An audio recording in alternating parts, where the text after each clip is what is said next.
This is Renee Romeo, and today you're in my sewing room gathering tips and tricks of the trade on how to better iron.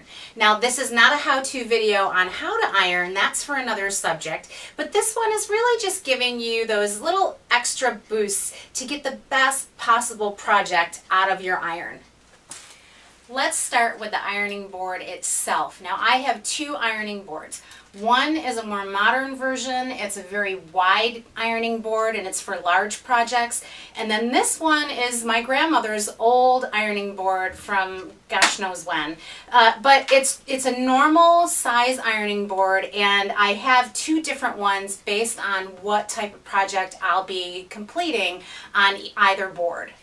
Now, this ironing board has very large open mesh on the bottom, and this is really important for projects where you don't want a lot of heat. You really want to take the heat away from the project quickly. So if you have something like a very thin silk, a very delicate fabric, you would like to use a board like this that'll take the heat away very quickly and avoid scorching the fabric. So the way that this board is built is, so I have my open mesh, I have this fiber fill, it's a really thick fiber fill actually, coating that goes over the mesh, and then just a very thin cotton covering over the top of that. So it's not super a thick padded area. It's something that's going to give you a nice flat surface when you're ironing, and it's not going to interfere with you hanging on to that additional heat. So brings me to my very first iron. This iron is called a dry iron, and you'll notice there are no holes along the bottom. There's no area here for you to fill it with water, and this is the type of iron that you want when you're dealing with a silk or a very delicate fabric. If you have the ability to put water in the iron, chances are you're not going to get all of it out, and you could actually have drip spots appear on your fabric over the course of your ironing project. So a dry iron is a great thing to have, and this is available from Vermont Company Store, either catalog or online, and I love it. You can turn it from a low setting of 1 to a high setting of 6, and it's a great thing to have in your arsenal for your sewing area. So the second ironing board I have is my grandmother's old board. There are far fewer holes in the bottom of this, and it's mostly metal.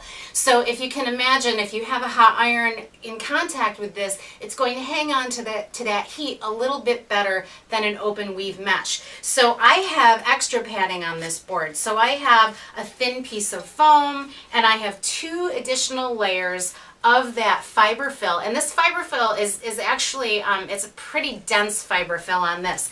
And then the secret ingredient here, I have a piece of aluminum foil. So basically I've just taken my roll and I've rolled it out over the top of the ironing board and smoothed it down. Now, why on earth would I do this? Well, because the reflective nature of this aluminum foil is going to reflect heat back up into your project. So it's going to act as kind of a double layer of metal, the ironing board and the aluminum foil, to really press nicely all of your cotton goods. And then I've got this just normal padded ironing board cover. You could get one of the ironing board covers that has that reflective material in it, and they're usually silver, but I like the decorative nature of this. So the aluminum foil, it takes care of this problem much better actually than that silver covered pad that you might find at your store. So it brings me to my second iron. My second iron is a steam iron, and you'll see it has very tiny holes in the plate, and it has a nice area here for you to actually fill it with water. Comes with its own little container to make it a nice and neat thing. This has steam action, and hopefully you can hear, so it's got a great steamer on it, and it also has a spray feature, so you can spray water, and hopefully you can see that on camera. But what it'll do is it'll just make your project that much more moist so that you can iron it really nicely. And so you'll see I have a pretty wrinkled piece of cotton here that I could just go ahead and iron with my steam iron. And so look at that compared to the area that's all wrinkled. It's just perfect. So if you're wondering what type of iron I have, it's a Rowenta iron. It's their Pro Master version. I really like it. The only thing that I'm not 100% satisfied about is the way that you add water. So you add water to this at the beginning of the project, and as you run out of steam, you have to add more water and wait probably 30 seconds to a minute before you can go ahead and steam again. And the reason why is because if that water isn't super hot, it's going to start dripping out these little tiny holes and onto your project. So that's just an FYI. Other than that, I really love the iron.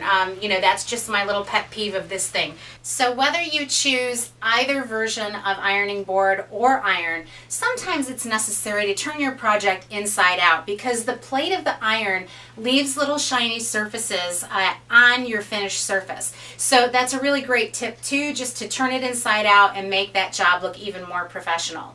So no matter what you choose here, I think either way you go, if you can do one or the other or preferably both, you and your family will look that much nicer in your pressed Sunday shirts, or your project will look that much more crisp and professional as a result of using the right tools. And really, it's not that much of an expense to invest in the proper tools for your ironing arsenal. So I hope you've learned something great today, and I hope that I've shared some good information with you. Until next time, this is Renee Romeo. Thank you so much for watching.